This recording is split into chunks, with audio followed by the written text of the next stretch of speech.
여러분 안녕하십니까? 정관용입니다. 위안부 피해 할머니와 독도 새우에 대해서 일본 측이 계속 반발하고 있습니다. 일본의 관방장관이 이 문제와 관련해서 항의의 뜻을 밝혔다는 보도가 있었는데요. 오늘은 고노다로 일본 외무상도 우리 강경화 외교부 장관에게 항의 메시지를 전달했다고 합니다. 일본의 이런 항의 어떻게 봐야 할지 잠시 후 정의당 노회찬 의원의 이야기 들어보겠고요. 어린 여중생을 임신까지 시키게 한 연예기획사 대표, 결국 오늘 대법원에서 무죄 판결을 받았죠. 논란이 많습니다. 어떻게 봐야 할지 탁틴 내일의 이현숙 대표의 설명 들어보고요. 7시 5분 시작되는 2부 정치 토크 준비했습니다. 국정원의 적폐청산 수사 논란 등 뜨거운 정치 이슈들, 더불어민주당 이재정 의원 그리고 자유한국당 박성준 의원과 함께하겠고요. 오늘 있었던 미국과 중국의 정상회담, 북한 핵 문제 등 우리 관심사가 핵심 주제였죠. 중국 동아대학교 우수근 교수의 설명 들어봅니다. 잠깐 광고 듣고 출발하죠. 한미 정상 국빈 만찬에 위안부 피해자 할머니가 초대되고 독도 새우 메뉴가 나온 것, 이거에 대해서 일본이 연일 항의를 하고 있다죠. 이 소식을 듣고 정의당의 노회찬 의원이 SNS에 항의하려면 트럼프와 독도새우한테 공식적으로 해라, 이런 글을 남겼다네요. 무슨 뜻인지 한번 들어봅니다. 노회찬 의원 안녕하세요. 네, 안녕하십니까. 네, SNS에 정확히 뭐라고 올리신 거예요? 예, 일본 외무상을 포함해서 한국 정부에 항의하고 있다는 기사가 나왔길래. 네. 독도새우를 올린 걸 항의하는데, 그 새우가 독도새우가 아니라 다른 새우 같으면 항의 안 했을 거 아닙니까? 예, 예. 근데 그 새우가 독도새우가 된 것은 그 새우가 독도에 있었기 때문이거든요. 독도 근해에. 예, 예. 그러니까 독도 근해에 있었던 새우한테 항의할 일이지. 예. 그걸 잡아서 먹는 우리에게 따질 문제는 아니다라는 거고. 예. 위안부 할머니를 초대한 걸 가지고 문제 삼는데. 예. 그럼 그 위안부 할머니를 직접 이렇게 따뜻하게 껴안아 주었던. 예. 트럼프 대통령에는 왜 말 못하냐. 예, 예. 예. 따질 걸 따져야지 왜 아무것도 아닌 걸 가지고 시비냐. 네. 그런 뜻으로 하는 얘기입니다. 일본은 왜 아무것도 아닌 것 같고 시비일 걸까요?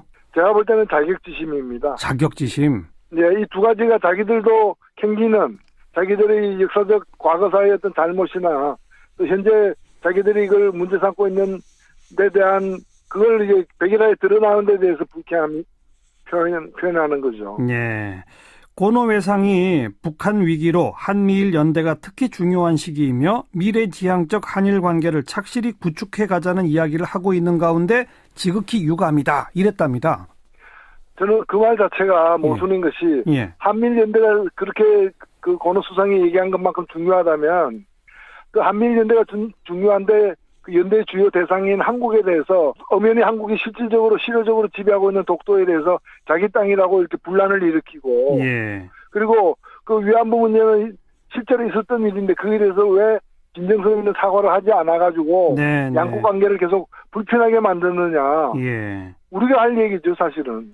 사실은 우리가 일본을 향해서 할 말을 일본 외상이 하고 있다. 네, 그렇습니다. 네. 그런데 우리 정부에서는 한일 정상회담도 아니고 한미 정상회담을 하는데 위안부 할머니를 초대했다, 또 굳이 독도새우라는 메뉴를 선택했다. 어떤 의도라고 보세요?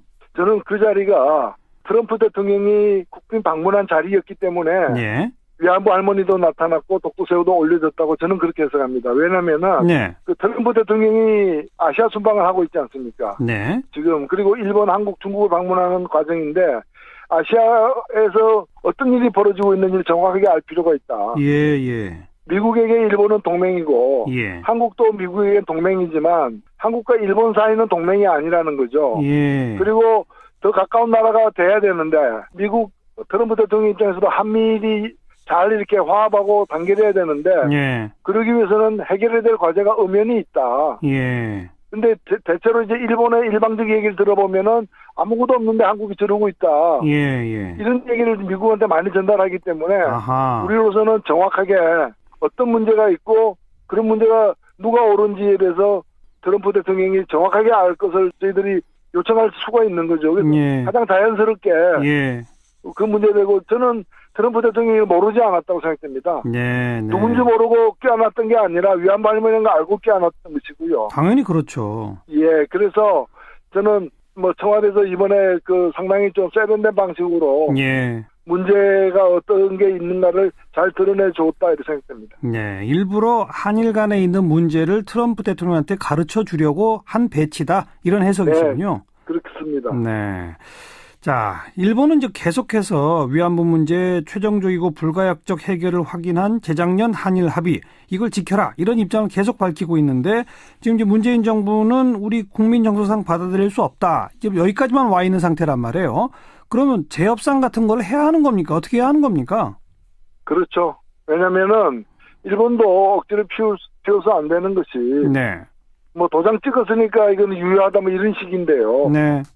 그런 식으로 따지면은 1910년이나 1905년에 있었던 그런 이제 강제 그 합병 조치라거나 이런 것들이 하여튼 그 당시에 유효한 낙인이 찍힌 거 아니냐 뭐 이런 그 우기는 거와 마찬가지거든요. 예. 대한민국 국민이 받아들이지 못하고 있으면 안 받아들이는 거거든요. 예. 그래서 그걸 겸허하게 사실 인정할 필요가 있다. 예. 그리고 독일에서 좀 배워야 되지 않겠습니까? 우리가 늘 하는 얘기죠. 예. 역사적 과거에 대해서 정말 무한대로다가 사과를 해야 된다고 저는 생각합니다. 근데 어쨌든 우리 정부가 그러면 어쨌든 지난 정부가 정부 대 정부로 합의를 맺었던 사안이기 때문에 지금 현 정부가 지난 그 정부 간 합의는 파기됐다. 재협상 요구한다. 이렇게 해야 되는 걸까요? 어떻게 해야 할까요? 이 합의 자체가 그렇게 뭐 외교적으로 격식을 갖춘 합의가 아니에요. 네. 합의문도 지금 안 보여주고 있는 거잖아요. 예. 합의문이 사실 존재하는지도 의문이고 예. 그 정도 양해가 있었던 걸로 발표가 되었는데 그 양해는 당사자들끼리는 양해가 있을지 몰라도 우리 국민들이 양해할 수 없는 내용이었기 때문에 예. 지금 정부로서는 우리 국민들의 뜻을 대변할 수밖에 없는 거죠. 예. 그러니까 굳이 뭐 합의 파기다, 재협상하자 이렇게 안 해도 된다 이겁니까? 그냥 일본 정부를 향해서 계속 촉구하면 되는 겁니까? 네, 그렇죠. 일단은 그 합의가 효력이 없다는 걸 우리가 이제 얘기하는 거고요. 예. 그 합의가 지금 실현도 안 되고 있지 않습니까? 예. 알겠습니다. 오늘 여기까지 말씀드릴게요. 고맙습니다. 네, 감사합니다. 정의당의 노회찬 의원이었습니다. 자신보다 27살이나 어린 여중생을 임신까지 시켜서 실형을 선고받았던 연예기획사 대표 여러분 기억하시죠? 자, 5번의 재판을 거치면서 이 성폭행이 아니라 사랑이었다 이렇게 주장했었는데 결국 그 주장이 받아들여져서 오늘 최종 대법원 무죄 판결이 내려졌네요. 관련 시민단체들은 법원이 아동 청소년 성폭행 범죄의 특성을 무시한 판결을 내린 거다. 아쉬움을 표하고 있는데요. 여성 아동 청소년 인권보호단체입니다. 탁틴 네일의 이현숙 대표를 연결하죠. 이 대표님 안녕하세요.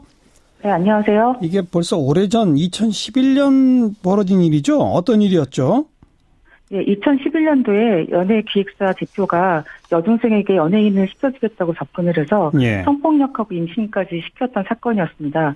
당시 2011년도에 중학생이던 그 피해자는 지금 성인이 되었습니다. 네. 그래서 1심, 2심에서는 실형을 선고받았는데 대법원에서 무죄 취지로 파기환송돼 갖고서 다시 고등법원 왔다가 대법원이 오늘 이제 끝난 거죠?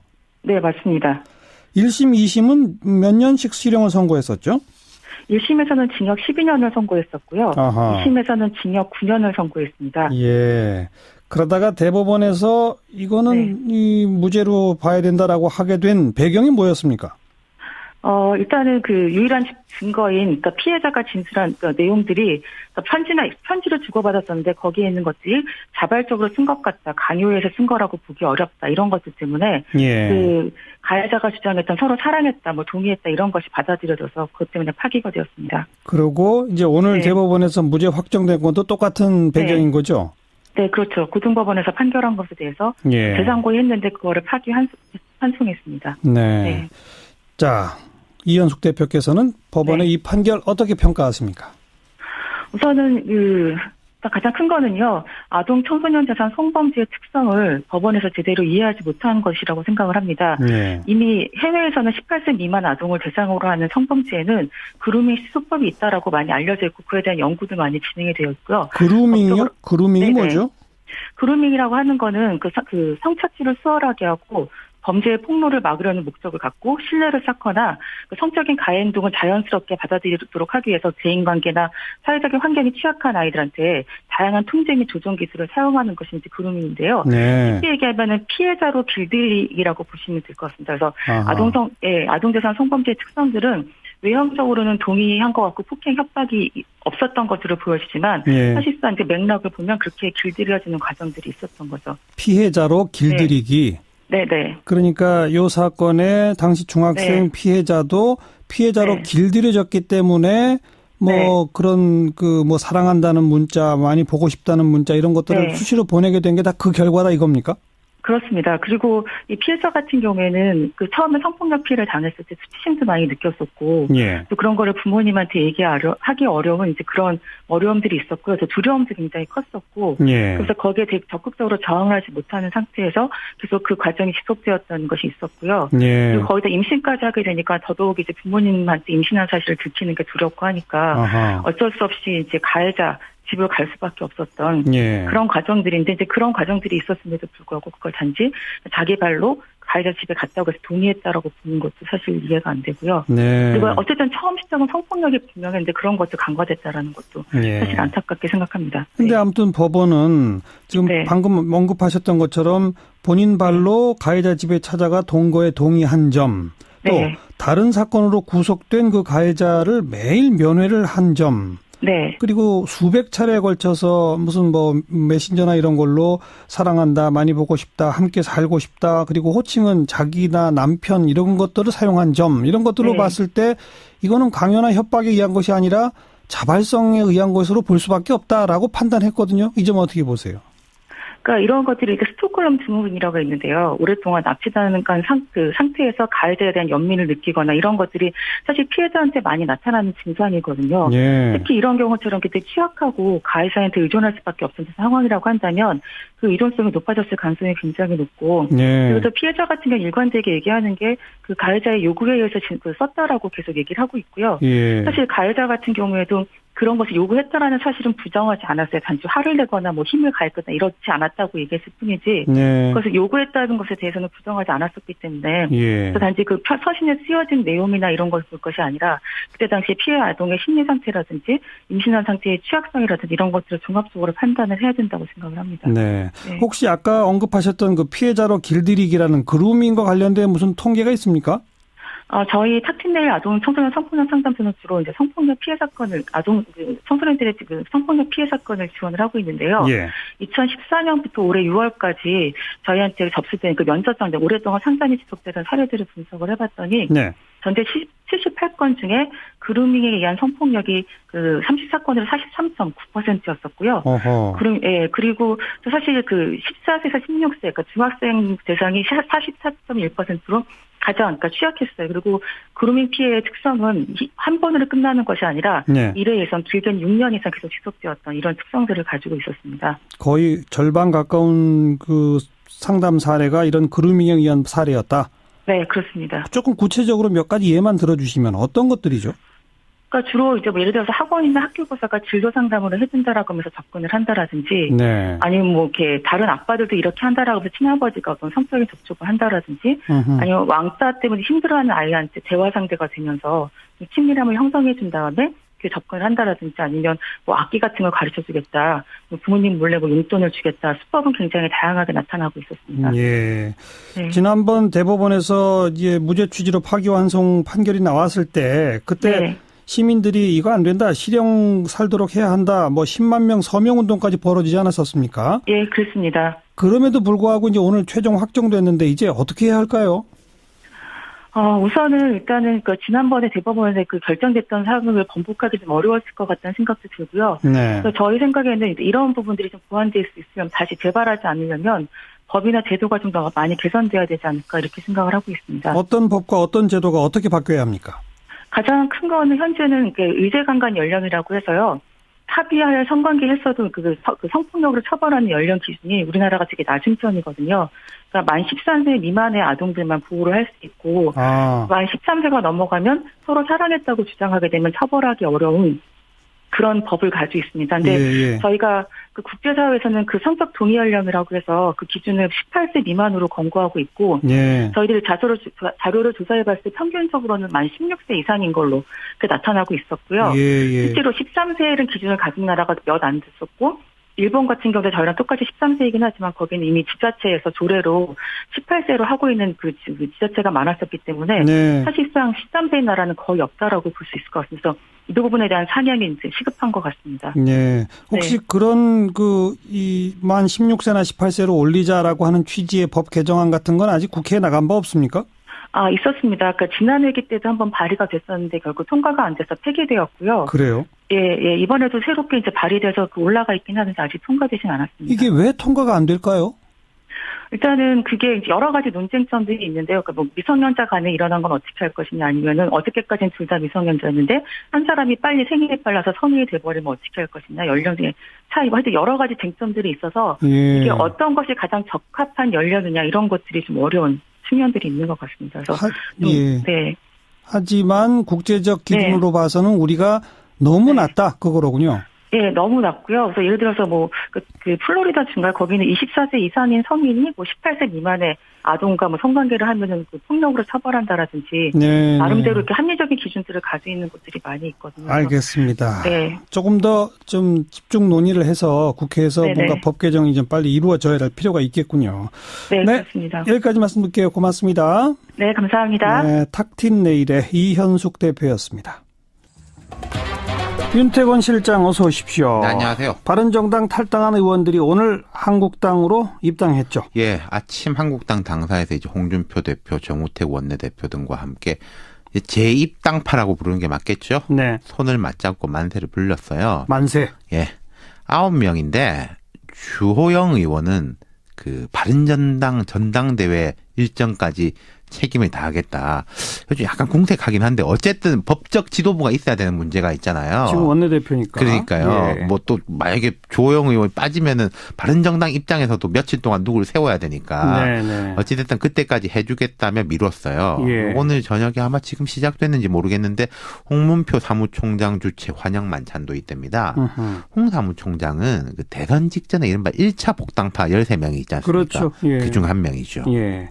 자유한국당 분위기가 지금 어때요? 제가 몇 번 말씀드린 것 같은데 박 전 대통령 출당이나 재입당에 대한 반발이 있겠지만은 그렇게 거세지는 못할 거다. 네. 현실적 동력이 약하다. 그랬는데 현재 그런 분위기예요.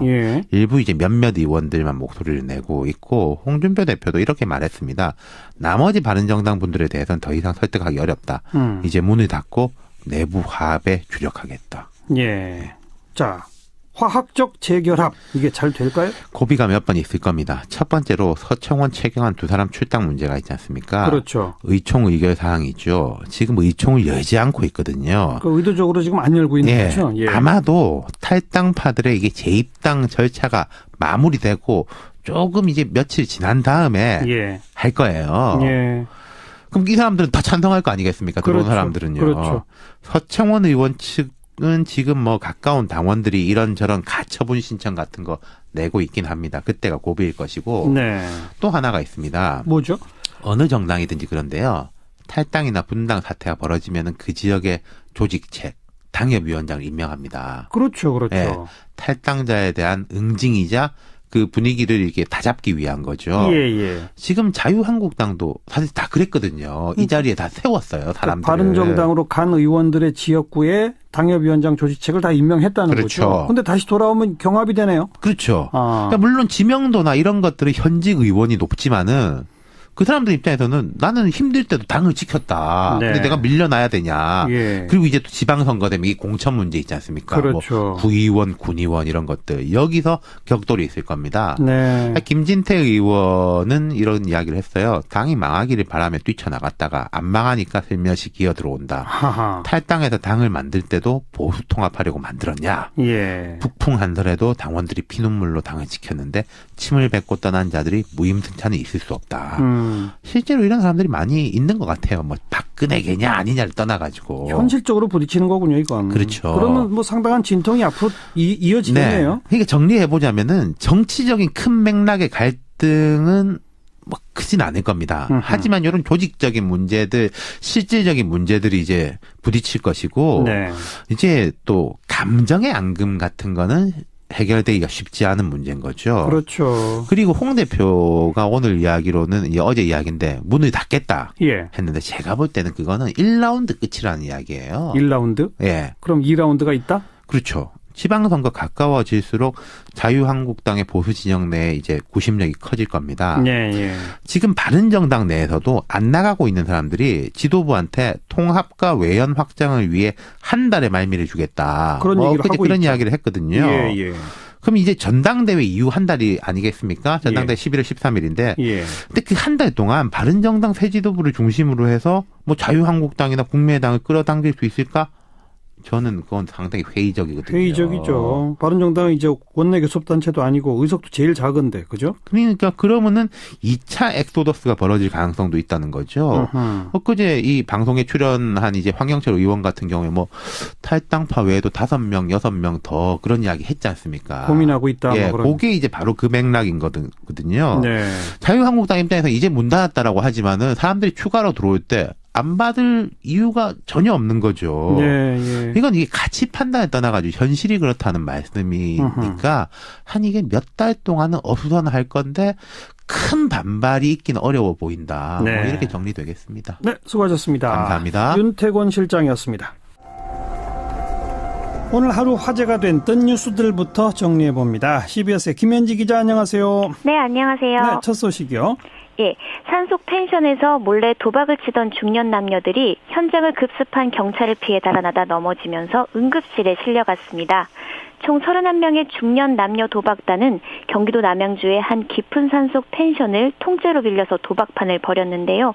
이들은 속칭 아도사키를 치다 오늘 새벽 무더기로 적발됐습니다. 아도사키가 뭐예요? 네, 이 아도사키 도박은 2장씩 받은 화투 끝수합이 9에 가까울수록 이기는 게임인데요. 네. 수십여 명이 한 번에 돈을 걸 수 있어서 이 판돈이 매우 크다고 합니다. 오늘 적발된 이 도박판도 오가는 판돈이 수천만 원에 달했고 실제 경찰이 현장에서 압수한 현금만 약 2천만 원에 달했다고 합니다. 네. 특히 이들 31명 중 5, 60대 주부가 23명이나 있었는데요. 현장에 들이닥친 경찰에 놀란 이들은 캄캄한 산속에서 도망치다 넘어져 곧바로 응급실로 향했습니다. 뭐 큰 부상은 아니어서 지금은 모두 퇴원했고 경찰 조사를 받고 있습니다. 네. 앞으로 새로운 과속 단속 시스템이 도입된다면서요? 네, 창원터널 양방향에 구간 단속 시스템이 도입될 예정입니다.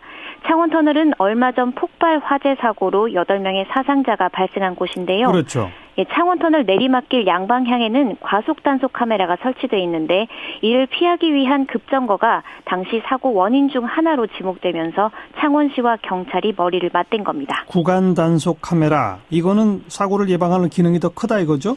네, 이 구간 단속은 카메라 설치 지점에서만 속도를 줄이는 이른바 캥거루 과속을 막기 위한 시스템인데요. 시작 전부터 통과 전까지 차량의 평균 속도를 계산해 과속 여부를 판정합니다. 네. 실제 국내 전국 고속도로 59곳에서 이 구간 단속 시스템이 운영 중인데요. 지난 6년간 영동고속도로에서 발생한 사고만 비교해봐도 구간 단속이 도입된 곳은 교통사고가 절반 가까이 줄었습니다. 네. 자, 다음 소식은요? 네, 빈센트 반 고흐의 그림 올리브 트리에서 128년 전에 말라붙은 것으로 추정되는 메뚜기 사체가 발견됐다는 소식입니다. 아하. 해당 그림을 소장한 넬슨 에킨스 박물관은 현재 프랑스 유화 104점을 정밀 분석 중인데요. 이 과정에서 그림 감정가들이 고흐의 붓자국을 현미경으로 들여다보다 이 메뚜기 사체를 찾아낸 겁니다.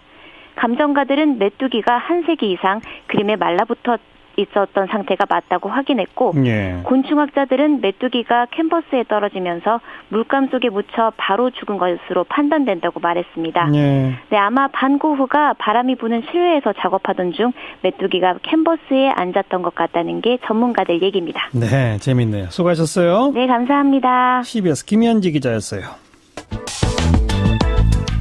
정치권 이슈들 여야 의원들의 목소리로 직접 들어보는 정치 토크 코너입니다. 오늘은 이 국정원에 대한 적폐청산 수사 그러다가 2명이 스스로 목숨을 끊는 일이 벌어졌죠. 이 문제 한번 이야기해보고 홍종학 장관 후보자에 대한 어떤 찬반 이야기까지 한번 나누겠습니다. 오늘 모실 분 2분입니다. 먼저 더불어민주당은 이재정 의원 안녕하세요. 네, 안녕하십니까. 네, 자유한국당은 박성중 의원 안녕하세요. 네, 안녕하십니까. 2분 전화 상황이지만 인사 좀 나누시고요. 안녕하세요, 의원님. 예, 상임위에서 늘 뵙지만 또 전화로 뵈니까 새삼스럽네요. 반갑습니다. 예, 오늘은 목소리가 더 좋으시네요. 고맙습니다. 자, 인사 말씀만 이렇게 부드럽게 시작하더라고요. 박성중 의원께 먼저 발언 기회 드릴게요. 지금 국정원 적폐청산 수사 관련해서 2사람이 스스로 목숨을 끊었어요. 오늘 정우택 원내대표는 도대체 몇 명을 죽이고 몇십 명이 구속돼야 이 수사가 끝날 것이냐 이런 말까지 했는데 어떻게 네네. 생각하십니까? 우선 저희들 원칙적으로는요. 네. 국정원 개혁에 대해서 찬성합니다. 예. 반드시 해야 된다 생각을 가지고 있고요. 다만 문제가 있거나 위법사항이 드러나면 처벌해야 된다는 것도 저희들이 확고합니다. 네. 다만 방법은 조용히 하라 이런 말씀을 드리고 싶고요. 예. 그런데 국정원 현재 적폐청산은 문제가 있다. 저희들은 그렇게 보고 있습니다. 어떤 문제요? 우선 첫 번째는 정치가 개입을 하고 있다. 그동안 여당이 야당일 때는 국정원이 정치 개입하면 안 된다고 그렇게 주장을 하고 예. 했는데 정치 보복 차원에서 이렇게 정치가 개입을 하고 있다는 게 첫 번째 문제고요. 예. 두 번째 적폐라는 게 뭡니까? 그동안 쌓이고 쌓인 폐단 아니겠습니까? 그렇죠. 그렇다면 박근혜 이명박만 적폐가 있겠느냐? 아하. 노무현 DJ까지 다 적폐가 있지 않겠느냐? 예. 그런 관점에서 공평하게 한다면은 조사위원회를 구성해서 예. 여야가 공동조사한다든지 아니면 한두 명 들어가서 다른 전문가들하고 같이 해가지고 예. 대한민국 국익이라는 경쟁력 차원에서 정말 앞으로 이런 것이 발생하지 않도록 해야 된다는 차원이 저희들이 주장하고 있는 것이고요. 예. 참고로 미국의 FBI라든지 또 CIA 또 국가안보국인 DNI 이런 거는 정권 교체가 되더라도 이렇게 조사하거나 막 난리치고 이러지를 않습니다. 예. 그런 관점에서 이제 총괄적으로 이렇게 말씀드리고 싶고요. 알겠습니다. 그 정도 끊고 이재정 의원님 반론 하나만 더 말씀드리고 싶은데요. 예, 그럼 마저 하세요. 예. 이번 그 변창훈 검사 관련해서 예. 몇 가지를 좀 여러 가지 좀 문제가 있다. 이번 수사 관련해서 우선 그 변창훈 검사나 정 변호사가 돌아가시지 않습니까? 예. 우선 그 수사 자체에서 오전 7시에서 자녀가 보는 앞에서 압수수색을 하고 막 이런 어떤 2013년 4년 전에 국정원의 그 어떤 국정원 댓글 수사 방해로 관련을 해가지고 이렇게 한다는 이 방법 자체도 문제가 있고 과잉 수사였다? 그렇습니다. 예. 두 번째는 이 그 변창훈 검사가 정모 변호사 앞에 돌아가신 그 정모 변호사한테 죄 없으니까 괜찮다 위로한 이런 내용을 가지고 구속영장 청구 사유로 된 것을 보고 예. 큰 충격을 받았다는 그런 내용도 봤는데요. 예. 이런 어떤 수사의 어떤 기법 이런 게 또 문제가 있다는 말씀을 드리고 싶고 예.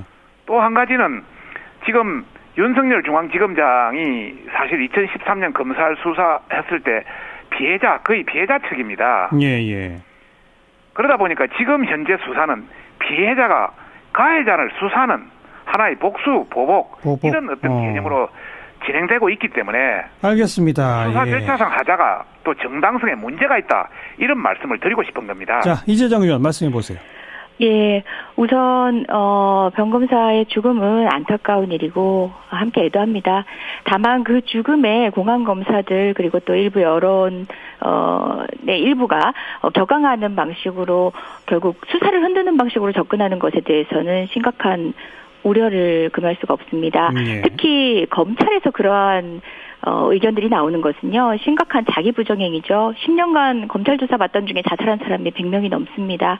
당시마다 유족들은 검찰 탓했는데 검찰은 강할 수 없었다. 또는 어떤 반응도 보이지 않은 게 통상적이었거든요. 지금 박성중 의원님 말씀하신 수사 기법에 대한 문제나 검찰 전반에 대한 문제는 당에 지금 이 검사 수사에서 어떤 일이 있었는지에 대해서는 확인해 볼 일이지만 검찰 전반에 대해서 되짚어보자는 측면에 조금 객관적인 입장을 전제하신다면 저도 이견이 있을 리가 없습니다. 다만 전체적인 어떤 국정원 수사를 오도하는 방식으로 가는 것에 대해서는 염려가 있고요. 무슨 일이 있더라도 검사가 수사 중인 사건의 증거를 조작하고 수사를 방해하는 일이 직접 관여한 일은 어떤 식으로도 변명할 수 없는 겁니다. 그리고 네. 지금 박성중 의원님께서 말씀하신 이제 정치 개입으로 이루어지고 있기 때문에 문제이다라고 하셨는데 정치 보복성이다 이거죠. 예. 정치가 개입되고 있다. 국정원의 1년의 적폐 청산 과정에서 정치가 개입되고 있다라고 얘기하셨는데 그것은 이제 모호하게 말씀하셨지만 정치가 개입해서 여론을 호도한다는 거 다시 얘기해서 없는 증거를 조작한다든지 네. 없는 사실을 사실이라고 번복시킨다든지 그런 방식이라면 모르되 지금 현재 우리나라에 일어나고 있는 적폐청산의 모든 것들은 국민의 요구에 의한 정치적 행위입니다. 하지만 처벌과 책임을 묻는 것은 법적으로 엄밀히 따지는 일입니다. 그 과정에서 원칙을 후퇴한 적은 단 한 번도 없습니다. 뿐만 아니라 요거는 꼭 좀 짚어드리고 싶은데요. 윤석열 검사를 얘기를 하시면서 피해자가 가해자의 사적 보복을 한다고 말씀하셨는데 복수성 수사다. 그렇죠. 사적 보복. 그러니까 그것은 윤 검사로서는 굉장히 치욕스러운 일입니다. 그분이 배제당한 것은 공적 영역에서 배제당했습니다. 사적 영역에서 일반 범죄에 의해서 본인이 피해를 입은 게 아닙니다. 공적 복원으로 본인이 해야 할 일을 그 사명감에 맞춰 계속 연이할 수 있도록 만든 것입니다. 그것을 일반적이고 형식적인 논리로 누구 편 나누어서 각각의 입장이 있지 않겠냐는 시각으로 바라보는 것은 지금 국정원에 의해서 개입된 이 사건 전반에 대해서 제대로 바라보지 못하는 입장이라고 생각하고요. 무엇보다 박근혜 이명박 정권만 있겠느냐 적폐가 이렇게 말씀을 하셨는데 그럼 공동조사위원회를 만들자 이렇게 얘기하셨는데요. 박근혜 이명박 정권이 문재인 정권으로 바뀌었기 때문에 적폐청산위원회가 가동을 하게 된 게 아닙니다. 수사권도 마찬가지지 않습니까? 제뿐만 아니라 모든 사람 다 수사해보자 하는 말은 수사권이 발동할 수가 없어요. 범죄의 증거가 드러났고 충분히 개연성이 농후하기 때문에 수사권이 발동되는 겁니다. 그와 마찬가지로 MB와 박근혜 정부 당시에 이런 적폐들에 대해서는 이미 드러난 증거가 형사적 단계를 넘어선 정도입니다. 그렇기 때문에 시작을 한 것인데 그야말로 교통법규 위반한 분이 나만 위반했겠느냐. CCTV 다 까서 우리 동네 사람 다 보자 하는 얘기하고 똑같은 방식으로 해야 공평하다는 것은 저는 받아들일 수가 없네요. 이재정 의원께 한 번 더 발언 기회를 드리면서 방금 MB 정부를 말씀하셨기 때문에 김관진 전 장관이 이명박 대통령 지시로 댓글 지시를 했다 이렇게 밝히면서 이명박 전 대통령도 수사 대상이 되느냐 하는 게 논란인데 이재정 의원부터 먼저 말해보세요. 그 대목에 대해서. 당초에 적폐청산이 저희 당 가동할 때부터 이명박이 수사 대상이 되느냐 아니냐에 대한 질문을 언론이나 아니면 상대 당으로부터 많이 들었습니다. 그런데 수사 대상 여부는 우리가 결정하는 거 아닙니다. 혐의가 드러나면 누가 되었던 수사를 하는 것입니다. 성역이 없다는 얘기는 원칙적인 얘기죠. 그것은 우리가 정치권이 합의해서도 안 될 일입니다. 대통령이 군사이버 사령부 요원 대폭 증언할 때 우리 사람 뽑아라라고 얘기한 정도라면은 결국 직접 지시로 확인될 수 있고 이거는 수사 대상이 되는 것이 당연한 것이고 그것을 면제시켜줄 수 있는 것은 대한민국엔 누구도 없습니다. 박성중 의원 어떻게 보세요? 이 대목. 문재인 대통령도 해서는 안 되는 일입니다. 만약 면제시켜준다면요. 우리 이재정 의원님 저도 이야기 좀 합시다. 우리 이재정 의원이 앞에 국정원 적폐청산 관련해서 말씀하신 것 중에 한두 가지만 말씀드리고 이 관계를 말씀드리고 싶습니다. 검사들이 이렇게 목숨을 끊는다는 게 간단한 문제가 아닙니다. 그런 관점에서 지금까지 앞에 정권에서 했을 때 검사가 이렇게 목숨 끊은 적이 있습니까? 그런 관점을 말씀드리고 싶고요. 두 번째는 적폐는 우리가 앞으로 대한민국의 경쟁력, 대한민국의 어떤 굉장히 어떤 국익의 차원에서 같이 한번 논해서 해보자는 그런 차원이지 정말 혼자서 조사해가지고 혼자서 발표하고 혼자 여론 몰이를 하고 이거는 안 된다 이런 차원에서 말씀을 드리고 싶고 세 번째 국민의 요구를 하는데 국민의 어느 요구 여론조사 조금 최근에 나오는 것 가지고 그렇게 말씀하는 것은 곤란하다 말씀을 우선 드리면서 김관진 관련해서 MB 대통령의 검찰 수사 대응에 대해서 말씀드리고 싶습니다. 우선 안민석 의원이 최근 오늘인가 MB가 무상급식을 먹을 날이 멀지 않았다 이렇게 이야기를 하고 있습니다. 안민석 의원이 문 대통령의 상황도 아니고 자기가 모든 것을 결정하는 이런 방식으로는 이거는 대단히 건방지고 어떤 여당의 어떤 상당히 폭거다 이런 말씀을 드리고 싶고요. 원칙적으로 지휘고하를 막론하고 문제가 있다면 위법과 증거가 물증이 있다면 그건 처벌을 해야 됩니다. 그러나 수사 중간 단계에서 하나하나 이렇게 공개하면서 여론 재판을 하는 것은 바람직하지 않다 이런 말씀을 드리고 싶고요. 예. 이명박 대통령이 강조한 사항이 사이버사 군무원을 채용하면서 네. 우리 사람을 철저하게 가려 뽑아야 한다 이런 말씀이 있은 걸로 알고는 있습니다. 예예. 저는 듣지는 못했지만은 예.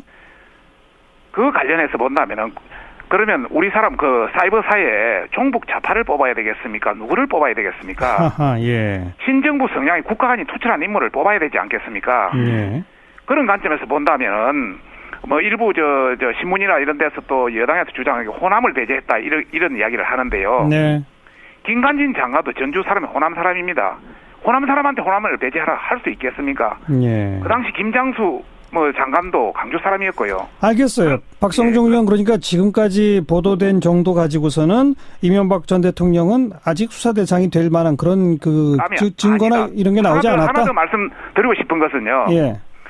사이버사의 주요 현황이라든지 이런 사항을 청와대에 보고했다 해서 그것이 대통령의 직접 수사 대상에 연결된다. 이거는 곤란하다. 예. 최근에 언론을 보면은 여당이 한 건 두 건 흘리면서 이명박 수사 초읽기라든지 소환 예상이라든지 이런 다양한 언론의 표현들이 나오고 있는데요. 그건 이제 여론 재판이다. 이것만으로는 절대 그런 사항이 못 된다. 알겠습니다.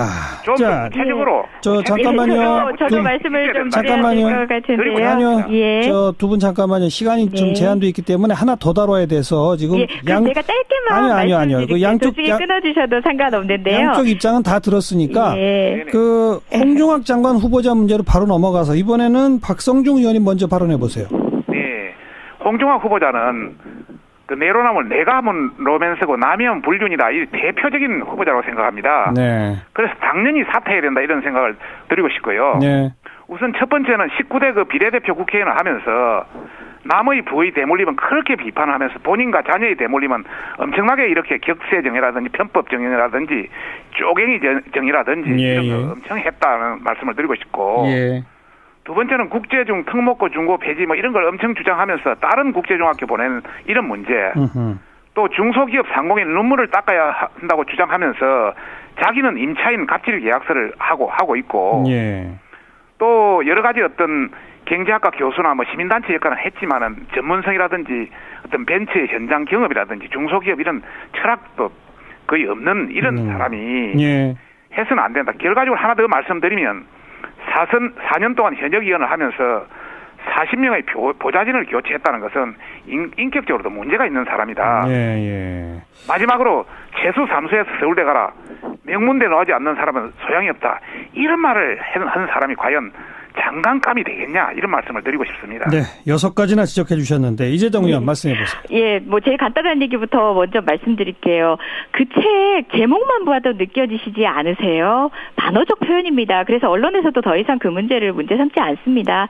사교육 열풍 명문대 선호를 반어적으로 비판을 한 거고요. 바로 연이은 2001년에도 나라 망치는 교육, 양김과 재벌과 서울대, 독점 서울대 나라 망친다 등의 그런 저서들이 많습니다. 그것들 가지고 오도하시는 거 옳지 않고요. 그리고 지금 저는 무엇보다도 지금 자유한국당과 의원님께 여쭙고 싶습니다. 부의 대물림에 대해서 비판했는데 본인은 왜 이러냐라고 하는데 일단 그것에 대한 반박은 제가 시간만 충분한다면 충분히 하겠습니다. 그런데 부의 대물림을 방지하는 것에 동의하십니까? 상속세, 증여세, 증세 동의하십니까? 법인세, 증세 동의하십니까? 자, 국제중 특목고 폐지를 이야기해놓고 본인은 그랬다라고 하시는데 그러면은 특목고 폐지 동의하십니까? 여러 가지 입장들에 있어서 자유한국당만큼은 이 문제를 가지고 윤리적 문제로 끌고 가는 이런 논리를 구성하는 것이 조금 우스워 보이기까지 하는 그런 국면입니다. 자, 원칙대로 먼저 말씀드리겠습니다. 인사검증 5대 기준 얘기 매번 저희가 장관 후보자나 기타 국회에 검증받아야 될 후보자를 지명할 때마다 말씀하셨는데요. 그거 왜 말씀 안 하세요? 홍종학 후보자는 인사검증 5대 기준인 병역 면탈, 부동산 투기, 위장 전입, 세금 탈루, 노무 표절 일제 없습니다. 그리고 조금 전에 임차인에 대한 갑질 얘기하셨는데요. 언론에 얘기되는 그분 같은 경우도요, 무려 한 25년 가까이 임차인으로 계셨던 분입니다. 사실상 임대 수익을 크게 올리지도 않은 채로, 다시 말해 차임을 올리지도 않은 채로 오래간 계약을 나눈 가족 같은 지인들입니다. 네. 그리고 당초에 건물이 너무 노후되었기 때문에 95년 준공한 건물이 사실상 결국은 이제 철거할 위기가 있었기 때문에 그런 측면에 충분히 양해를 구하고 이사 비용까지도 지금 아주 건전한 임대인이었습니다. 알겠습니다. 굳이 이런 지역적인 문제를 끌고 가시니까 말씀을 드리는 건데요. 그거는 가정에서 잠깐만요. 과정에서 충분히 말씀을 드릴 테고요. 네. 저는 무엇보다도 기본적으로 홍종학 후보자는 문재인 정부가 이야기하는 혁신성장과 창조생태계 조성에 정치적 경험도 있고 이론도 있고 실무도 겸비한 인사입니다. 알겠습니다. 적합한 능력을 갖추고 있는지 국민 앞에서 이제 평가해 주십시오. 이재정 의원님, 박성중 의원님 두 분 수고하셨습니다. 오늘 여기까지만 말씀드릴게요. 예, 부분에서 천천히 검증하겠습니다. 고맙습니다. 네. 아이고. 하실 말씀들이 너무 많으신데 시간은 제약도 있고 그러나 제가 생각할 때는 두 분께 거의 공평한 시간을 할애했다고 저는 믿고요. 청취자분들이 판단 내리실 것 같습니다. 더불어민주당 이재정 의원, 자유한국당 박성중 의원이었습니다. 사운드 오브 뉴스입니다. 김민아 기자 어서 오세요. 안녕하세요. 오늘 들어볼 소리는요. 앞에서 다뤘는데 이제 바른정당 탈당파의 자유한국당 복귀가 있었는데요. 예. 이 현장 소리를 들어보시죠. 우리 같이 또 동지로서 같이 만나게 된 것을 기쁘게 생각합니다. 환영합니다.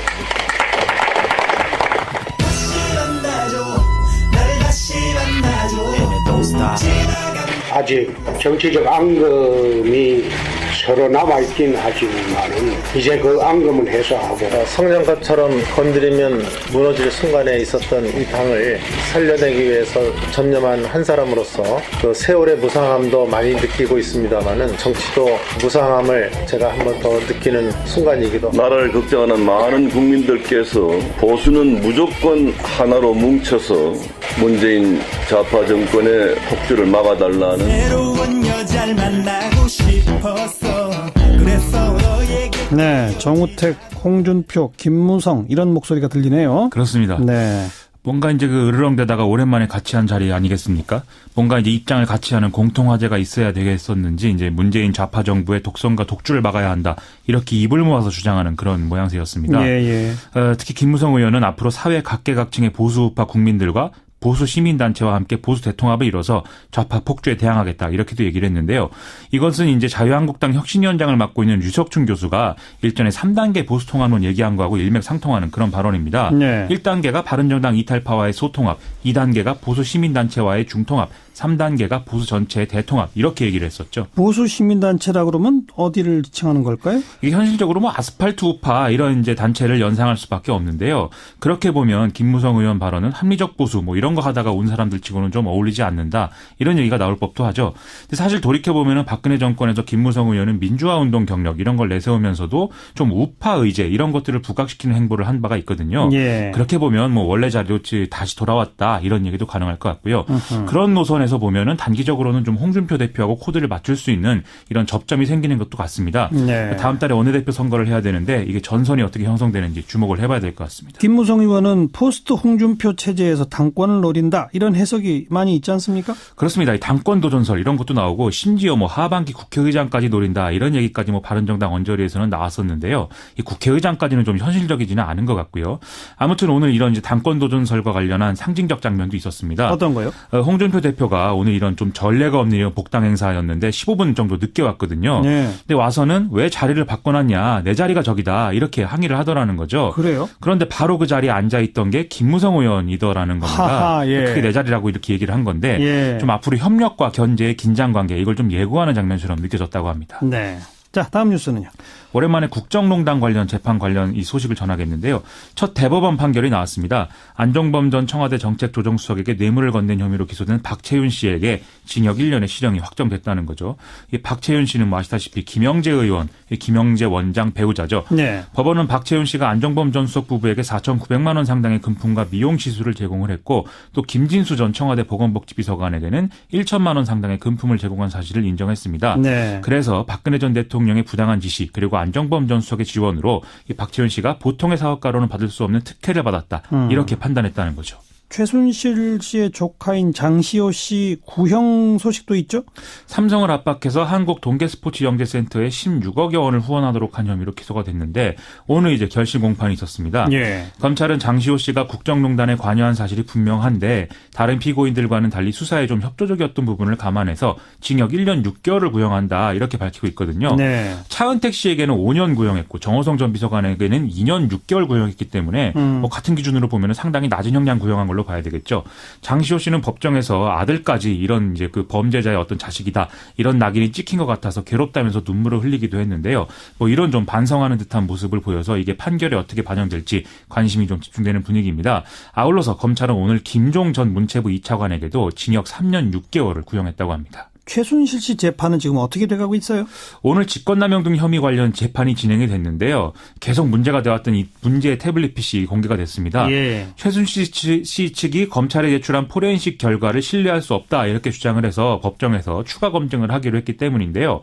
단 전원을 켜면 저장돼 있는 자료에 자동으로 영향을 미칠 수 있다라는 검찰 주장에 따라서 이 재판부가 외관만 살피도록 하는 그런 검증이 진행이 됐습니다. 네. 이 최순실 씨는 이 자리에서 이 태블릿 PC를 오늘 처음 봤다라면서 고영태 씨와 JTBC의 기획에 일부 검사들이 가담을 해서 이 국정농단을 꾸며낸 거다. 이런 취지의 주장하기도 했습니다. 전부 다 꾸며냈다? 그렇죠.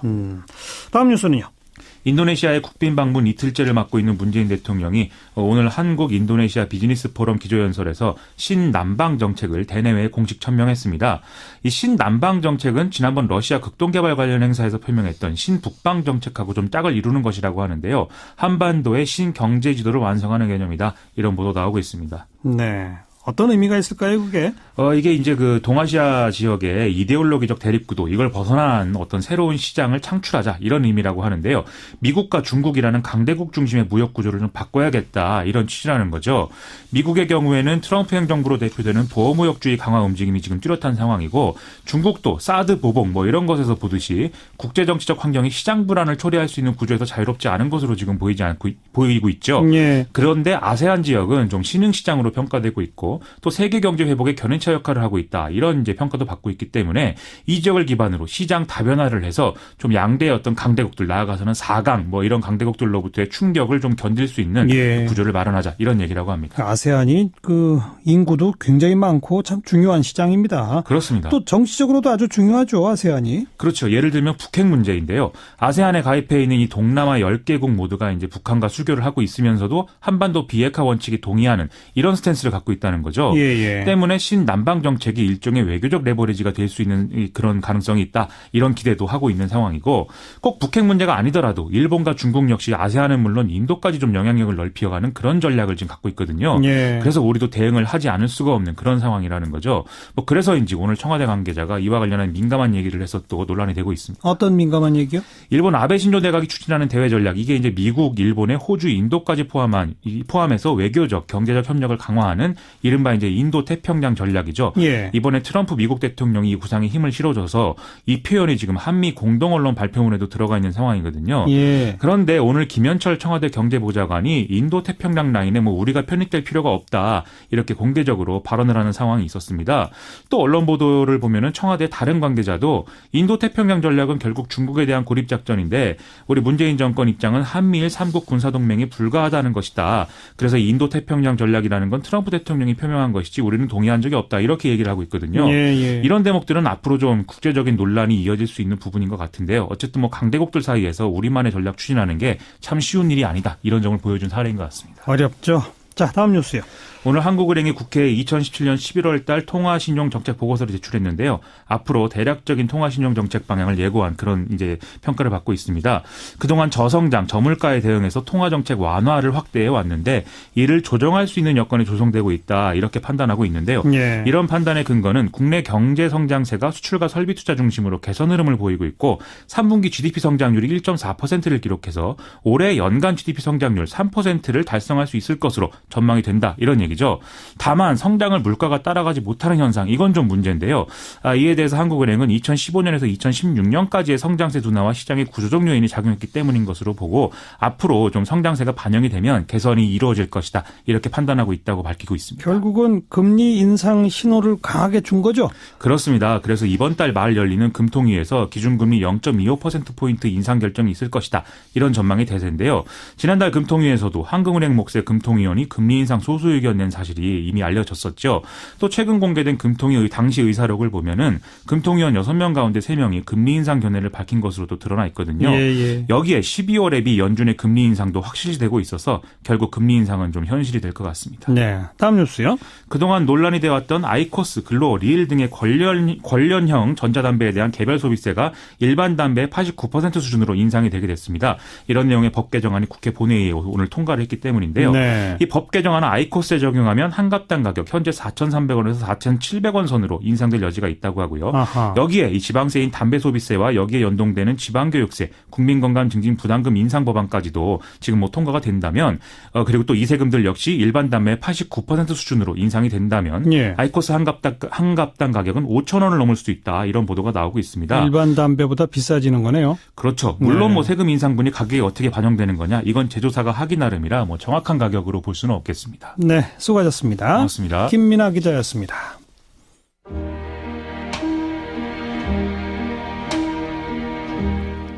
Smoke Gets in Your Eyes, 플래터즈의 노래입니다. 담배 얘기 나온 김에 골라봤습니다.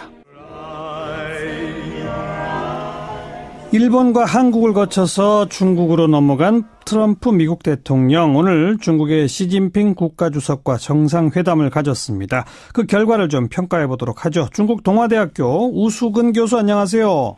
네, 안녕하십니까. 니하오, 안녕하십니까. 네, 정상회담 결과 발표 다 났잖아요. 좀 총평을 해주시면요. 네, 당초 우리가 야상했던 대로 되었으면 좋았을 뻔했습니다만 북핵 문제에 대해서는 별로 논의하지 않은 채 양국이 가장 현안으로 생각되는 양국의 경제 문제에서 집중을 한 특히 트럼프에 비해서 시진핑 주석의 여유가 한껏 드러난 그런 따라서 팍스 아메리카가 팍스 시니카로 빨리 재편성되는 그런 서국을 보여준 것이 아닌가라는 생각이 듭니다. 예, 북핵 문제는 많이 논의되지 않았습니다만은 한반도 비핵화에 중국 역할이 중요하다 이런 공동 인식 정도는 같이 표명을 했죠.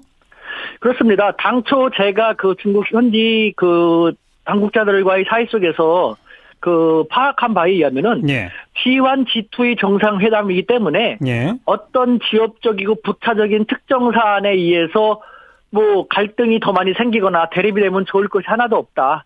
서로 협력하는 모습으로 가자라는 것이 이미 합의가 되었고 그렇기 때문에 이 사람들은 경제 문제 우선적으로 치중을 하고 그다음에 안보 문제를 논의하기로 했습니다. 그중에서 북핵 문제 논의는 했습니다만 우리에게는 가장 중요한 사안이지만 미국이나 중국의 입장에서 볼 때는 글로벌한 문제, 많은 문제 중에 하나에 불과한 지역적인 문제였기 때문에 트럼프 대통령이 특히 한국과 일본에서 그런 얘기를 많이 했고 왔기 때문에 어느 정도 언급하는 모습은 보여줬지 처음부터 미중 양국의 평행선을 어떻게 평행선을 달리고 있었기 때문에 해결책 같은 거라든가 전기가 마련되기는 처음부터 기대가 쉽지 않았던 것입니다.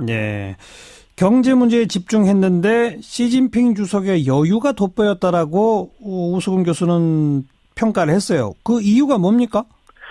대국을 보면요. 우리가 어떤 움직임을 잘 볼 수 있게 되는데요.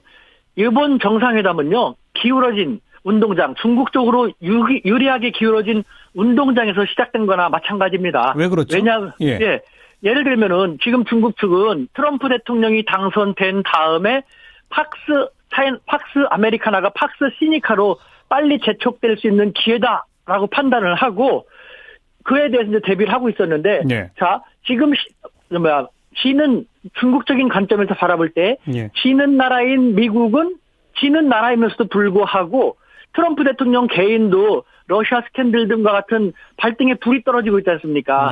반면에 뜨는 나라 중국, 뜨는 나라임에도 불구하고 시진핑 주석은 절대적인 권력이라고 할 만한 강력한 권력을 쥐게 됐거든요. 그러니까 중국은 여유롭고 그다음에 트럼프 대통령은 미국 국내에 대해서 어필하기 위해서라도 밖에 나가서 실적을 따야 되는데 그 실적은 경제이니까 예. 시진핑 주석은 미리 많은 것을 준비한 상태에서 여유롭게 트럼프 대통령이 미국으로 돌아가더라도 아하. 체면을 세워줄 수 있는, 그렇기 때문에 트럼프 대통령보다는 시진핑 주석에게 압도적으로 유리한 상태에서 예. 전개되는 그런 정상회담이었죠. 예. 그리고 예고됐던 것처럼 트럼프 대통령이 미중 간의 무역 불균형을 강하게 어필하거나 이러지도 않았다면서요?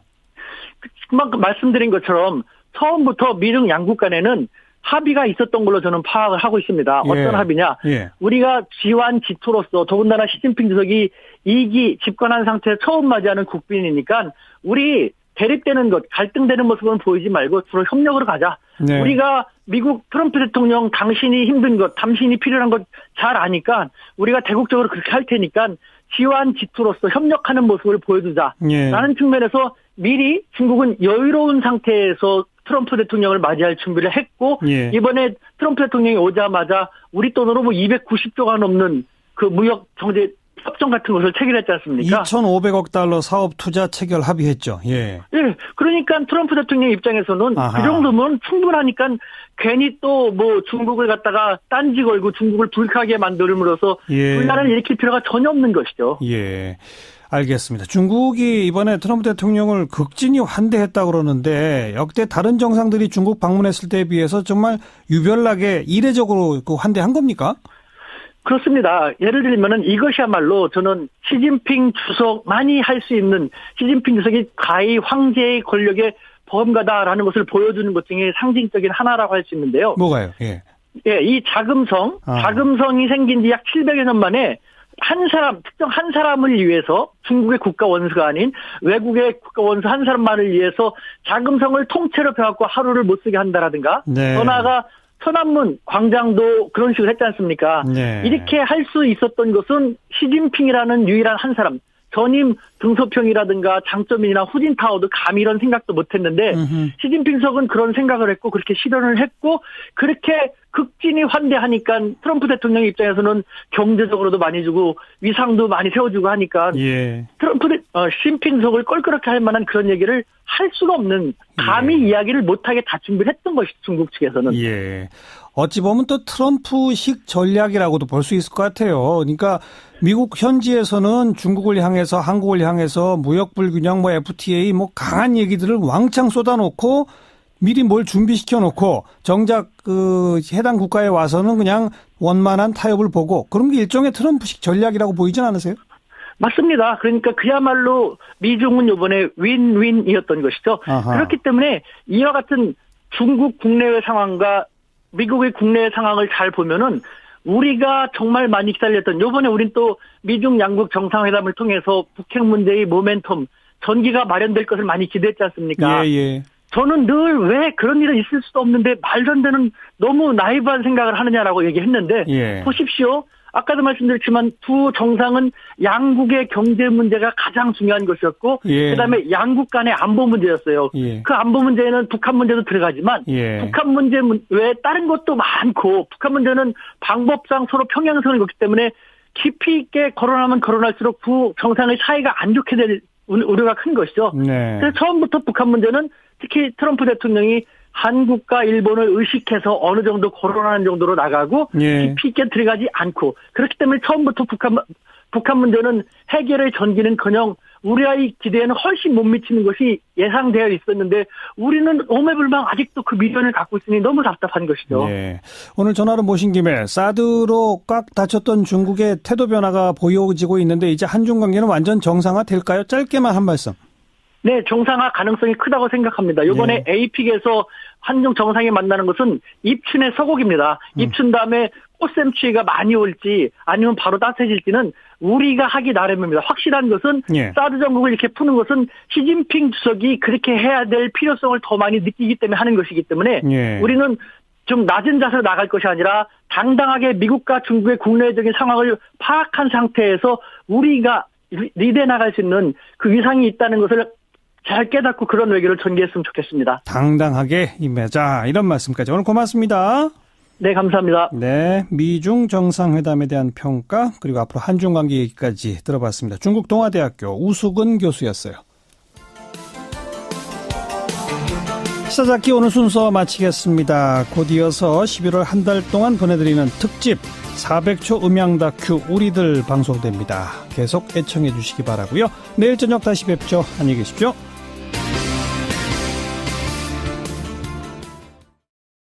다른 사건으로 구속된 그 가해자를 매일 면회를 한 점. 네. 그리고 수백 차례에 걸쳐서 무슨 뭐 메신저나 이런 걸로 사랑한다, 많이 보고 싶다, 함께 살고 싶다, 그리고 호칭은 자기나 남편 이런 것들을 사용한 점, 이런 것들로 봤을 때 이거는 강요나 협박에 의한 것이 아니라 자발성에 의한 것으로 볼 수밖에 없다라고 판단했거든요. 이 점 어떻게 보세요?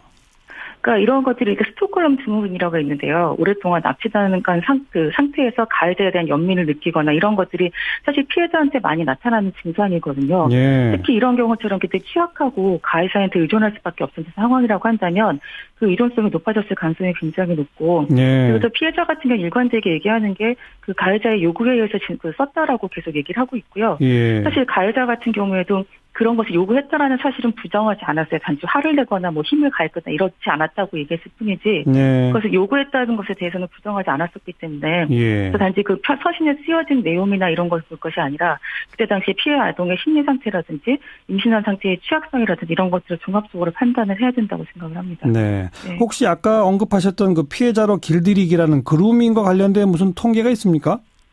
저희 탁틴네일 아동 청소년 성폭력 상담소는 주로 이제 성폭력 피해 사건을 청소년들의 지금 성폭력 피해 사건을 지원을 하고 있는데요. 예. 2014년부터 올해 6월까지 저희한테 접수된 그 면접장 오랫동안 상담이 지속되던 사례들을 분석을 해봤더니 네. 전체 78건 중에 그루밍에 의한 성폭력이 그 34건으로 43.9%였었고요.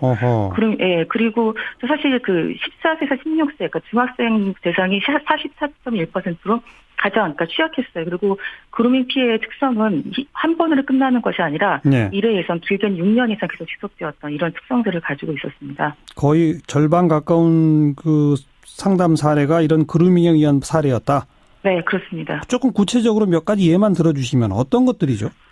그러니까 주로 이제 뭐 예를 들어서 학원이나 학교교사가 진로 상담을 해준다라고 하면서 접근을 한다라든지, 네. 아니면 뭐 이렇게 다른 아빠들도 이렇게 한다라고 해서 친아버지가 어떤 성적인 접촉을 한다라든지, 아니면 왕따 때문에 힘들어하는 아이한테 대화 상대가 되면서 친밀함을 형성해준 다음에 접근을 한다라든지 아니면 뭐 악기 같은 걸 가르쳐 주겠다, 부모님 몰래 뭐 용돈을 주겠다, 수법은 굉장히 다양하게 나타나고 있었습니다. 예. 네. 지난번 대법원에서 이제 무죄 취지로 파기환송 판결이 나왔을 때 그때 네. 시민들이 이거 안 된다, 실형 살도록 해야 한다, 뭐 10만 명 서명 운동까지 벌어지지 않았었습니까? 예, 그렇습니다. 그럼에도 불구하고 이제 오늘 최종 확정됐는데 이제 어떻게 해야 할까요? 우선은 일단은 그 지난번에 대법원에서 그 결정됐던 사항을 번복하기 좀 어려웠을 것 같다는 생각도 들고요. 네. 그래서 저희 생각에는 이런 부분들이 좀 보완될 수 있으면 다시 재발하지 않으려면 법이나 제도가 좀 더 많이 개선돼야 되지 않을까 이렇게 생각을 하고 있습니다. 어떤 법과 어떤 제도가 어떻게 바뀌어야 합니까? 가장 큰 거는 현재는 의제강간 연령이라고 해서요. 합의하에 성관계 했어도 그 성폭력으로 처벌하는 연령 기준이 우리나라가 되게 낮은 편이거든요.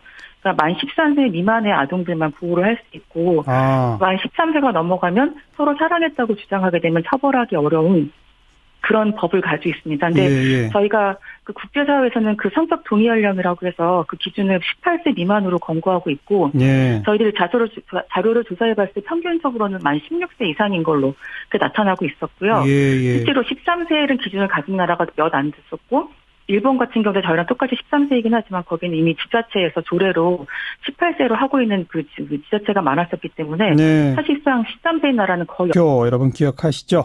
자, 5번의 재판을 거치면서 이 성폭행이 아니라 사랑이었다 이렇게 주장했었는데 결국 그 주장이 받아들여져서 오늘 최종 대법원 무죄 판결이 내려졌네요. 관련 시민단체들은 법원이 아동 청소년 성폭행 범죄의 특성을 무시한 판결을 내린 거다. 아쉬움을 표하고 있는데요. 여성 아동 청소년 인권보호단체입니다. 탁틴네일의 이현숙 대표를 연결하죠. 이 대표님 안녕하세요. 네, 안녕하세요. 이게 벌써 오래전 2011년 벌어진 일이죠? 어떤 일이었죠? 예, 2011년도에 연예기획사 대표가 여중생에게 연예인을 시켜주겠다고 접근을 해서 예. 성폭력하고 임신까지 시켰던 사건이었습니다. 예. 당시 2011년도에 중학생이던 그 피해자는 지금 성인이 되었습니다. 네. 그래서 1심, 2심에서는 실형을 선고받았는데 대법원에서 무죄 취지로 파기환송돼 갖고서 다시 고등법원 왔다가 대법원이 오늘 이제 끝난 거죠? 네, 맞습니다. 1심, 2심은 몇 년씩 실형을 선고했었죠? 1심에서는 징역 12년을 선고했었고요. 아하. 2심에서는 징역 9년을 선고했습니다. 예. 그러다가 대법원에서 이거는 네. 이 무죄로 봐야 된다라고 하게 된 배경이 뭐였습니까? 일단은 그 유일한 증거인, 그러니까 피해자가 진술한 그러니까 내용들이 편지를 주고받았었는데 거기에 있는 것들이 자발적으로 쓴 것 같다, 강요해서 쓴 거라고 보기 어렵다 이런 것들 때문에 예. 그 가해자가 주장했던 서로 사랑했다, 뭐 동의했다 이런 것이 받아들여져서 그것 때문에 파기가 되었습니다. 그리고 이제 오늘 네. 대법원에서 무죄 확정된 것도 똑같은 배경인 네. 거죠? 네, 그렇죠. 고등법원에서 판결한 것에 대해서 예. 재상고했는데 그거를 파기 환송했습니다. 네. 네. 자. 이현숙 대표께서는 법원의 네. 이 판결 어떻게 평가하십니까? 우선은 가장 큰 거는요. 아동 청소년 재산 성범죄의 특성을 법원에서 제대로 이해하지 못한 것이라고 생각을 합니다. 네. 이미 해외에서는 18세 미만 아동을 대상으로 하는 성범죄에는 그루밍 시소법이 있다라고 많이 알려져 있고 그에 대한 연구도 많이 진행이 되어 있고요. 그루밍이요? 그루밍이 네네. 뭐죠? 그루밍이라고 하는 거는 그 성착취를 수월하게 하고 범죄의 폭로를 막으려는 목적을 갖고 신뢰를 쌓거나 성적인 가해 행동을 자연스럽게 받아들이도록 하기 위해서 대인관계나 사회적인 환경이 취약한 아이들한테 다양한 통제 및 조정 기술을 사용하는 것이 이제 그루밍인데요. 네. 쉽게 얘기하면은 피해자로 길들이기라고 보시면 될 것 같습니다. 그래서 아동재산 성범죄의 특성들은 외형적으로는 동의한 것 같고 폭행 협박이 없었던 것으로 보여지지만 예. 사실상 이제 맥락을 보면 그렇게 길들여지는 과정들이 있었던 거죠. 피해자로 길들이기. 네네. 그러니까 이 사건의 당시 중학생 네. 피해자도 피해자로 네. 길들여졌기 때문에 뭐 네. 그런 뭐 사랑한다는 문자, 많이 보고 싶다는 문자 이런 것들을 네. 수시로 보내게 된 게 다 그 결과다 이겁니까? 그렇습니다. 그리고 이 피해자 같은 경우에는 그 처음에 성폭력 피해를 당했을 때 수치심도 많이 느꼈었고 예. 또 그런 거를 부모님한테 하기 어려운 이제 그런 어려움들이 있었고요. 또 두려움도 굉장히 컸었고 예. 그래서 거기에 되게 적극적으로 저항하지 못하는 상태에서 계속 그 과정이 지속되었던 것이 있었고요. 예. 그리고 거기다 임신까지 하게 되니까 더더욱 이제 부모님한테 임신한 사실을 들키는 게 두렵고 하니까 아하. 어쩔 수 없이 이제 가해자 집을 갈 수밖에 없었던 예. 그런 과정들인데 이제 그런 과정들이 있었음에도 불구하고 그걸 단지 자기 발로 가해자 집에 갔다고 해서 동의했다라고 보는 것도 사실 이해가 안 되고요. 네. 그리고 어쨌든 처음 시작은 성폭력이 분명했는데 그런 것도 간과됐다라는 것도 예. 사실 안타깝게 생각합니다. 그런데 네. 아무튼 법원은 지금 네. 방금 언급하셨던 것처럼 본인 발로 가해자 집에 찾아가 동거에 동의한 점 또 네. 없다라고 볼 수 있을 것 같습니다. 이 부분에 대한 상향이 이제 시급한 것 같습니다. 네. 혹시 네. 그런 만 16세나 18세로 올리자라고 하는 취지의 법 개정안 같은 건 아직 국회에 나간 바 없습니까? 있었습니다. 그러니까 지난 회기 때도 한번 발의가 됐었는데 결국 통과가 안 돼서 폐기되었고요. 그래요? 예. 이번에도 새롭게 이제 발의돼서 올라가 있긴 하는데 아직 통과되진 않았습니다. 이게 왜 통과가 안 될까요? 일단은 그게 이제 여러 가지 논쟁점들이 있는데요. 그러니까 뭐 미성년자 간에 일어난 건 어떻게 할 것이냐 아니면은 어저께까지는 둘 다 미성년자였는데 한 사람이 빨리 생일이 빨라서 성인이 돼버리면 어떻게 할 것이냐 연령의 차이, 하여튼 여러 가지 쟁점들이 있어서 예. 이게 어떤 것이 가장 적합한 연령이냐 이런 것들이 좀 어려운 측면들이 있는 것 같습니다. 그래서 예. 네. 하지만 국제적 기준으로 네. 봐서는 우리가 너무 낮다 그거로군요. 네, 너무 낮고요. 그래서 예를 들어서 그 플로리다 주인가 거기는 24세 이상인 성인이 18세 미만의 아동과 성관계를 하면은 그 폭력으로 처벌한다라든지 네, 나름대로 이렇게 합리적인 기준들을 가지고 있는 곳들이 많이 있거든요. 알겠습니다. 네. 조금 더 좀 집중 논의를 해서 국회에서 네네. 뭔가 법 개정이 좀 빨리 이루어져야 할 필요가 있겠군요. 네, 그렇습니다. 여기까지 말씀드릴게요. 고맙습니다. 네, 감사합니다. 네, 탁틴 네일의 이현숙 대표였습니다. 윤태권 실장 어서 오십시오. 네, 안녕하세요. 바른정당 탈당한 의원들이 오늘 한국당으로 입당했죠. 예, 아침 한국당 당사에서 이제 홍준표 대표, 정우택 원내대표 등과 함께 재입당파라고 부르는 게 맞겠죠? 네. 손을 맞잡고 만세를 불렀어요. 만세. 예. 9명인데 주호영 의원은 그 바른정당 전당대회 일정까지 책임을 다하겠다. 요즘 약간 궁색하긴 한데 어쨌든 법적 지도부가 있어야 되는 문제가 있잖아요. 지금 원내대표니까. 그러니까요. 예. 뭐 또 만약에 조호영 의원이 빠지면은 바른정당 입장에서도 며칠 동안 누구를 세워야 되니까. 네네. 어찌됐든 그때까지 해주겠다며 미뤘어요. 예. 오늘 저녁에 아마 지금 시작됐는지 모르겠는데 홍문표 사무총장 주최 환영 만찬도 있답니다. 홍 사무총장은 그 대선 직전에 이른바 1차 복당파 13명이 있지 않습니까? 그렇죠. 예. 그중 한 명이죠. 예. 자유한국당 분위기가 지금 어때요? 제가 몇 번 말씀드린 것 같은데 박 전 대통령 출당이나 재입당에 대한 반발이 있겠지만은 그렇게 거세지는 못할 거다. 네. 현실적 동력이 약하다. 예, 그랬는데 예. 현재 그런 분위기예요. 예. 일부 이제 몇몇 의원들만 목소리를 내고 있고 홍준표 대표도 이렇게 말했습니다. 나머지 바른정당 분들에 대해서는 더 이상 설득하기 어렵다. 이제 문을 닫고 내부 화합에 주력하겠다. 예. 자. 화학적 재결합 이게 잘 될까요? 고비가 몇 번 있을 겁니다. 첫 번째로 서청원, 최경환 두 사람 출당 문제가 있지 않습니까? 그렇죠. 의총 의결 사항이죠. 지금 의총을 열지 않고 있거든요. 그 의도적으로 지금 안 열고 있는 거죠. 예. 아마도 탈당파들의 이게 재입당 절차가 마무리되고 조금 이제 며칠 지난 다음에 할 거예요. 예. 그럼 이 사람들은 다 찬성할 거 아니겠습니까? 들어온 그렇죠. 사람들은요. 그렇죠. 서청원 의원 측은 지금 뭐 가까운 당원들이 이런저런 가처분 신청 같은 거 내고 있긴 합니다. 그때가 고비일 것이고. 네. 또 하나가 있습니다. 뭐죠? 어느 정당이든지 그런데요. 탈당이나 분당 사태가 벌어지면은 그 지역의 조직책, 당협위원장을 임명합니다. 그렇죠. 그렇죠. 네. 탈당자에 대한 응징이자 그 분위기를 이렇게 다잡기 위한 거죠. 예. 지금 자유한국당도 사실 다 그랬거든요. 이 자리에 다 세웠어요, 사람들을. 바른정당으로 간 의원들의 지역구에 당협위원장 조직책을 다 임명했다는 그렇죠. 거죠. 근데 다시 돌아오면 경합이 되네요. 그렇죠. 그러니까 물론 지명도나 이런 것들은 현직 의원이 높지만은. 되겠다. 어떤 의도라고 보세요? 저는 그 자리가 트럼프 대통령이 국빈 방문한 자리였기 때문에 위안부 할머니도 나타났고 독도새우도 올려졌다고 저는 그렇게 해석합니다. 왜냐면은 그 트럼프 대통령이 아시아 순방을 하고 있지 않습니까? 지금 그리고 일본, 한국, 중국을 방문하는 과정인데 아시아에서 어떤 일이 벌어지고 있는지를 정확하게 알 필요가 있다. 미국에게 일본은 동맹이고 한국도 미국에게 동맹이지만 한국과 일본 사이는 동맹이 아니라는 거죠. 그리고 더 가까운 나라가 돼야 되는데 미국 트럼프 대통령 입장에서도 한미일이 잘 이렇게 화합하고 단결해야 되는데 그러기 위해서는 해결해야 될 과제가 엄연히 있다. 근데 대체로 이제 일본의 일방적 얘기를 들어보면은 아무것도 없는데 한국이 저러고 있다. 이런 얘기를 미국한테 많이 전달하기 때문에 우리로서는 정확하게 어떤 문제가 있고 그런 문제가 누가 옳은지에 대해서 트럼프 대통령이 정확하게 알 것을 저희들이 요청할 수가 있는 거죠. 그래서 가장 자연스럽게 그 문제에 대고 저는 트럼프 대통령이 모르지 않았다고 생각됩니다.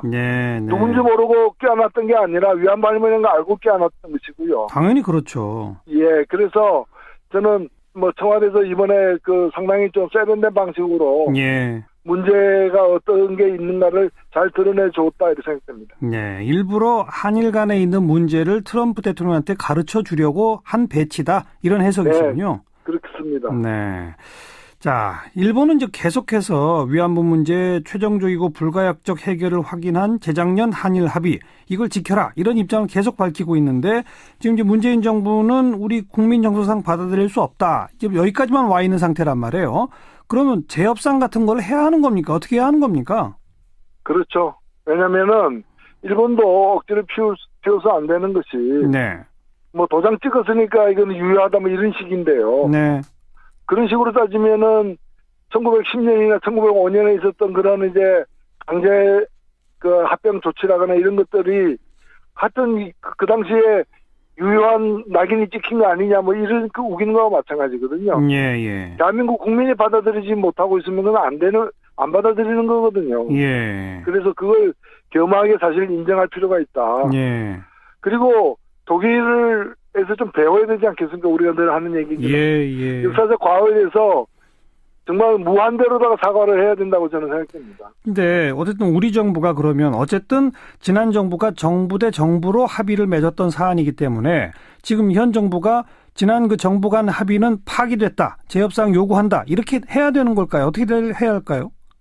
이 합의 자체가 그렇게 뭐 외교적으로 격식을 갖춘 합의가 아니에요. 네. 합의문도 지금 안 보여주고 있는 거잖아요. 예. 합의문이 사실 존재하는지도 의문이고, 예. 그 정도 양해가 있은 걸로 발표가 되었는데 그 양해는 당사자들끼리는 양해했을지 몰라도 우리 국민들이 양해할 수 없는 내용이었기 때문에 네. 지금 정부로서는 우리 국민들의 뜻을 대변할 수밖에 없는 거죠. 예. 그러니까 굳이 뭐 합의 파기다, 재협상 하자 이렇게 안 해도 된다 이겁니까? 그냥 일본 정부를 향해서 계속 촉구하면 되는 겁니까? 네, 그렇죠. 일단은 그 합의가 효력이 없다는 걸 우리가 이제 얘기하는 거고요. 예. 그 합의가 지금 실현도 안 되고 있지 않습니까? 예. 알겠습니다. 오늘 여기까지 말씀드릴게요. 고맙습니다. 네, 감사합니다. 정의당의 노회찬 의원이었습니다. 자신보다 27살이나 어린 여중생을 임신까지 시켜서 실형을 선고받았던 연예기획사 대표. 여러분 안녕하십니까? 정관용입니다. 위안부 피해 할머니와 독도 새우에 대해서 일본 측이 계속 반발하고 있습니다. 일본의 관방장관이 이 문제와 관련해서 항의의 뜻을 밝혔다는 보도가 있었는데요. 오늘은 고노다로 일본 외무상도 우리 강경화 외교부 장관에게 항의 메시지를 전달했다고 합니다. 일본의 이런 항의 어떻게 봐야 할지 잠시 후 정의당 노회찬 의원의 이야기 들어보겠고요. 어린 여중생을 임신까지 시키게 한 연예기획사 대표, 결국 오늘 대법원에서 무죄 판결을 받았죠. 논란이 많습니다. 어떻게 봐야 할지 탁틴 내일의 이현숙 대표의 설명 들어보고요. 7시 5분 시작되는 2부 정치 토크 준비했습니다. 국정원의 적폐청산 수사 논란 등 뜨거운 정치 이슈들, 더불어민주당 이재정 의원 그리고 자유한국당 박성준 의원과 함께하겠고요. 오늘 있었던 미국과 중국의 정상회담, 북한 핵 문제 등 우리 관심사가 핵심 주제였죠. 중국 동아대학교 우수근 교수의 설명 들어봅니다. 잠깐 광고 듣고 출발하죠.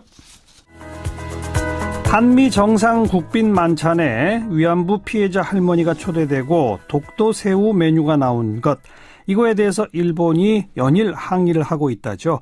이 소식을 듣고 정의당의 노회찬 의원이 SNS에 항의하려면 트럼프와 독도 새우한테 공식적으로 해라, 이런 글을 남겼다네요. 무슨 뜻인지 한번 들어봅니다. 노회찬 의원 안녕하세요. 네, 안녕하십니까. 네, SNS에 정확히 뭐라고 올리신 거예요?